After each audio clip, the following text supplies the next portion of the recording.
Bonjour et bienvenue sur ce deuxième épisode consacré aux coupes moto légende. Je suis cette fois avec le club du GAVAP qui organise son Tour de France. La prochaine édition, c'est en 2020. Le GAVAP est un club qui a au moins plus de 30 ans d'âge, Ouais, qui est domicilié dans le nord de la France, dans la Somme, à Plicsecourt. Il organise donc depuis 30 ans maintenant, parce qu'on fera le 30e, pas le 30e, mais le 15e Tour de France en 2020. C'est parti d'une idée d'un monsieur qui s'appelle Monsieur Le Cerf, qui était donc président du GAVAP Moto à l'époque. Et là, en 2020, on va repartir sur un tracé qui est à peu près sensiblement celui qu'ils avaient fait dans le premier. On a des étapes de 200-250 km maximum tous les jours, avec les dimanches de repos sur place.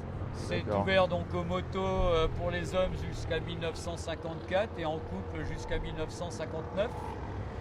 On donne une priorité quand même aux motos à fourche à parallélogramme, une autre priorité aux jeunes, parce qu'on aimerait bien avoir beaucoup de jeunes, Ouais. et on en a quand même, au moins 4 ou 5 qui sont inscrits.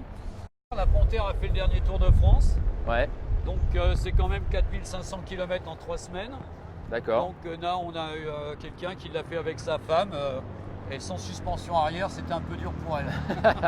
Voilà. Bon, faut être amoureuse quoi. Il y a la FN qui a fait une partie avant de tomber en panne. Ouais, Voilà, elle a fait aussi une partie du Tour de France moto. Le plus jeune des participants avait 26 ans l'année dernière. d'accord. Donc il l'a fait avec une Magna de Bon 350 de 1930.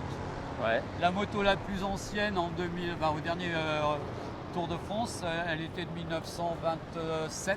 C'était D'accord. une Tero 350 en prototype. Voilà, c'est terminé pour cette présentation du GAVAP. On se retrouve très bientôt pour un nouvel épisode. N'hésitez pas à vous abonner. D'ici là, bonne route à tous.